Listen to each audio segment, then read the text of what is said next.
I've listened to so much crap in the last 2 weeks. Hey, buddy. You know, you hear all that crap, but I understood that that crap was going to come with the territory. Hey, buddy. But I'll live with the crap. Buddy. And I feel very good. He's a disgruntled Scottish guard known for his lethal temper and his unusual eating habits. He weighs a metric ton. His name, Fat Bastard. One of the things, Mike, that's been pointed out over the course of today and last night after the game is that you seem resigned to the fate after the game, that there wasn't much fire in you, and you sort of stood up before the media and said, well, you know, this is the way it is. Are you resigned to this fate? You're the same guy that wrote about me when I did have the fire, that was the wrong thing to do. So who you crapping? Well, I'm just asking. Don't crap me now. No. Tell me lies, tell me sweet little lies.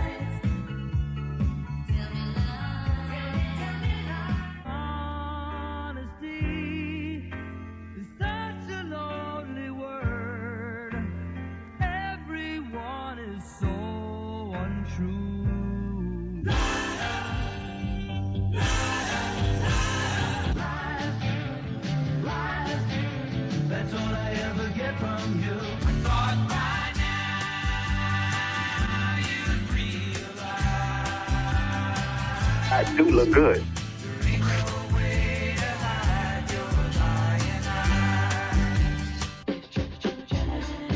And it is indeed time for our signature segment, Who Ya Crappin' on Chicago Sports Radio 670, The Score, Boers and Bernstein. And for me, I love to keep it simple. This is something someone said, not something someone did. And I believe we've got, 2 lines open. So if you've been waiting for the opportunity, you will call in now. It's been 2 weeks. You will be on if you're not a complete retard. 312-644-6767. And we begin in Evanston. It's Gary on the Score. Hello, Gary. Hi, guys. July 1st was a sad 19th anniversary of the tragic death of the great Michael Landon. Who cares? And Bonanza is better than either the All-Star game or the closer. He's died. Hasn't Michael Landon died in about 14 or 15 different days now over the years? Every day is the anniversary of his death. You talk about pick a lane. Well, anyway, during the mercifully just concluded World Cup, longtime New York Times sports writer George Vesey actually wrote that the U.S. 1-0 Cup victory over Algeria, quote, felt like a sporting event that could unify America for a few screaming moments. Well, maybe that did unify the relatively few soccer fans in this country, but even before the U.S. was eliminated, most American sports fans justifiably ignored the World Cup as it was a monumental sleep-inducing bore, featuring flopping players, whining coaches, incompetent refs, and a horrible final game. So to George Vesey and all the others who tried to ram soccer down our throats the last 2 months, who are you crapping? George Vesey, Abe Lincoln. He's going to be 115 years old by now. This is from Tim, who says, this is my first one, and I had to send it. Good luck with your first crap. Jesus Christ, Serrano.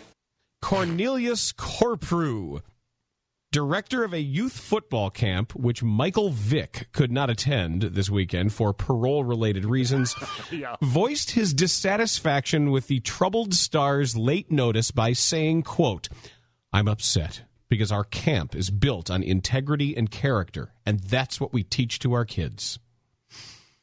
Now, I'm sure that in this world of constant spin, there's some way you can convince yourself that having a convicted felon as your centerpiece emphasizes your values of integrity and character. After all, nothing screams character like torturing and killing animals, but let's be honest, you were only interested in the $175 a pop that his name allows you to charge for your camp. Why anyone would pay money to meet him is a subject for another discussion. The fact that you gave money to this pillar of society only emphasizes your lack of integrity and low standards of character, and the only people that should be more ashamed than you are the parents who paid money so their kid could have their picture taken with a criminal.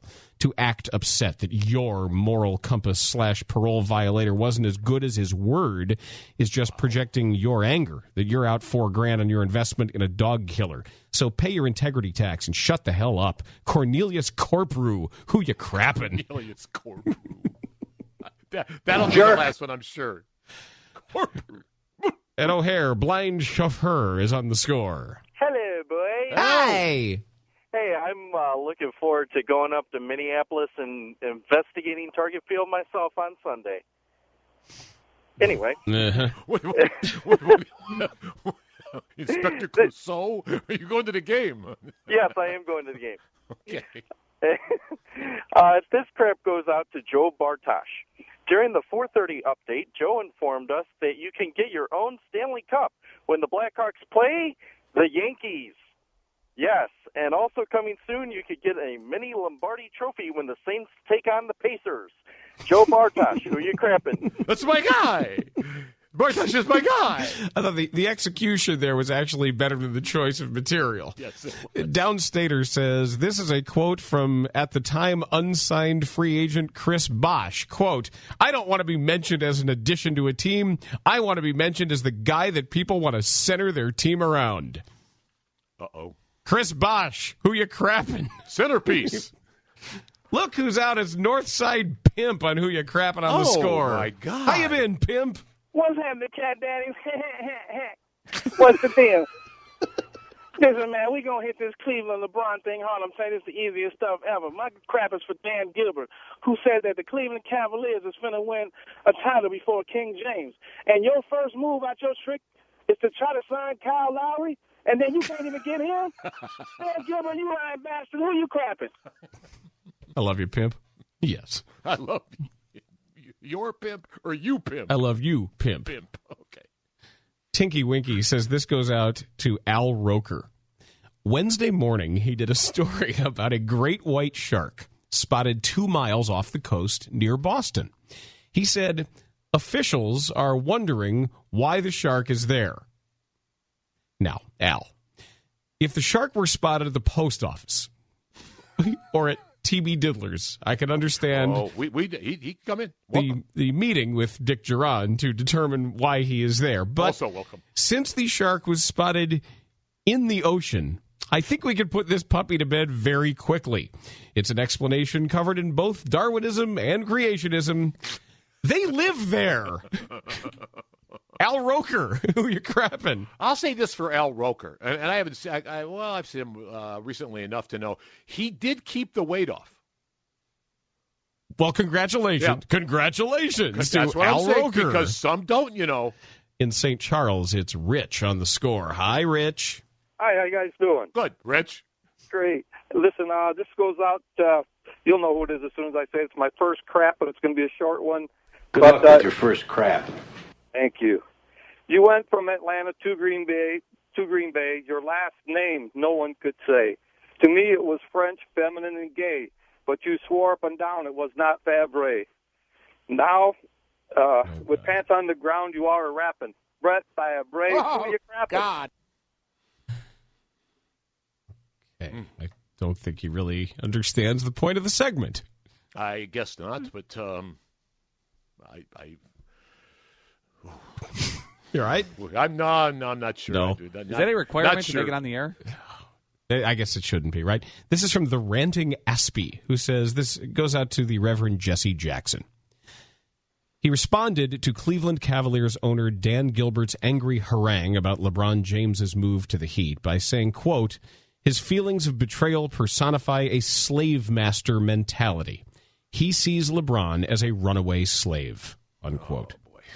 Apparently things have changed since the 1860s, but I've never heard of 6 slave masters competing for the privilege of paying a slave over $100 million to play a game and then allowing the slave to go wherever he chooses. All kidding aside, Dan Gilbert's tirade was neither classy nor professional, but it did not personify the feelings of a slave master. They personify the feelings of a businessman who was negotiating in good faith, only to find out the other man was not. Gilbert learned that his organization and fans were being publicly strung along by James for the sole purpose of stroking his already massive ego. It is not racist for him to feel angry in this situation, nor is it racist of me to say that I will not be rooting for King James or the Heat this year or in the foreseeable future. When a public figure like Jesse Jackson tries to compare something as ultimately trivial as NBA free agency with something as historically important and tragic as American slavery, it cheapens the memory of the event and the people who were forced to endure it. It also makes the public figure sound like a flaming asshat.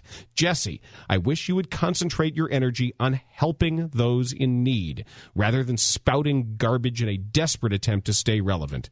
Since we know you won't, I'm forced to ask Jesse Jackson, who you crap.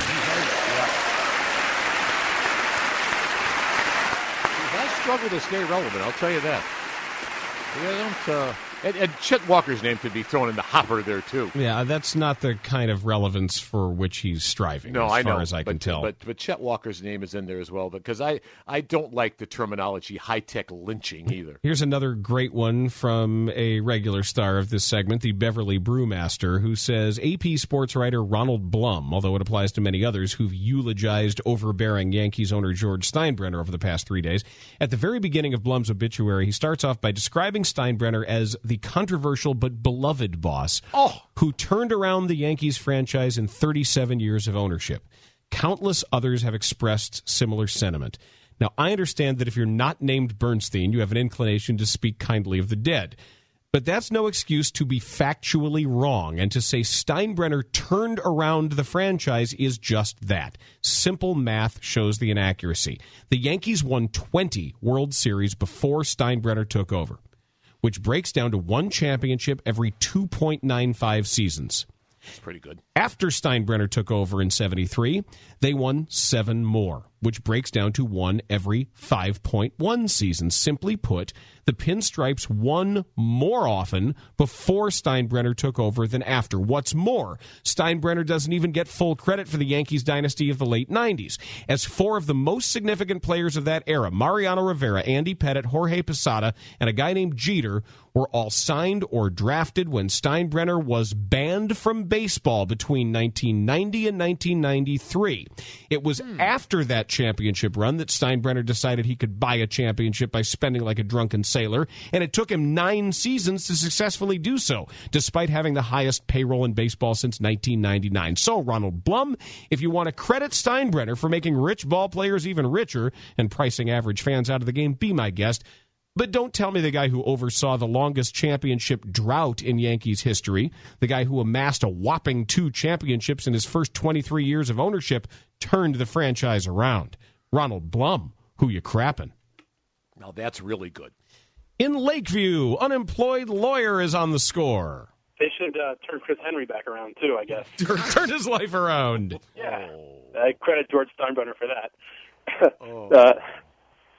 Talking to Sports Illustrated's Ian Thompson about the new Heat roster, Cavaliers owner Dan Gilbert said, quote, "I don't think their experiment is going to work. I just don't see Wade and James gelling together on the court.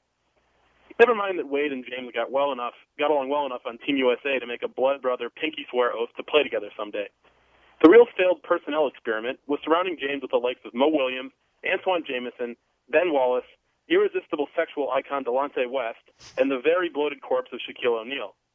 Dan, you can be upset about losing the league's best player, but at this point, even I wouldn't want to hang out with you for $120 million, and I don't have a job. Dan Gilbert, who you crapping?" We are in the midst of Who You Crappin'. That's exactly what we're doing here on Chicago Sports Radio 670 The Score. You can reach out to us, 312-644-6767. Come out and play Who You Crappin'. Chicago Sports Radio 670 The Score.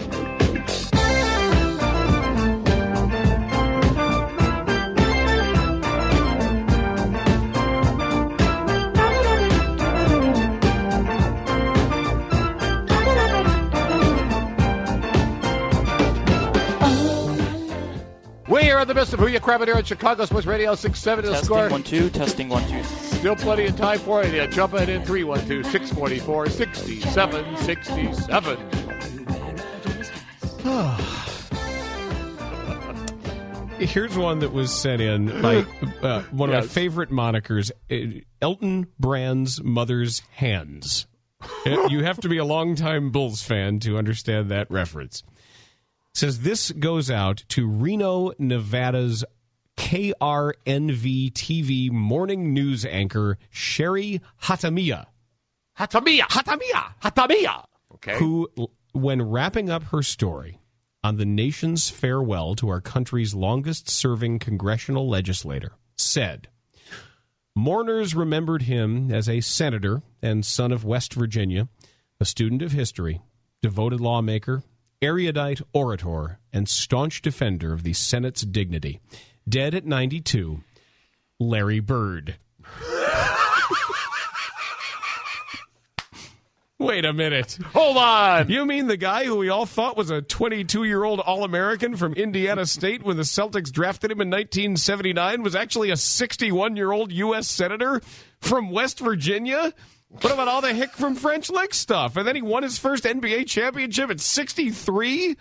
His third consecutive MVP award 3 years after he became eligible for Social Security. He played in his last 12 All-Star games at 74 and was 80 when named NBA Coach of the Year. The only thing that makes sense is the staunch defender thing, having made the all-defensive second team at the age of 66. And to think of it, all while representing the toothless residents of the great state of West Virginia. Talk about multitasking. Who knew? So, Sherry, 10 years from now, when you're wondering why you're stuck in Reno reporting on amateur bowling and Texas Hold'em tournaments, watch a recording of your coverage of the passing of Senator Robert Byrd. You know, the guy who used to be a member of the KKK, not the Byrd who was a star in the NBA, and you'll know why you're in Reno. Sherry Hatamiya, who you crappin'? How did he say?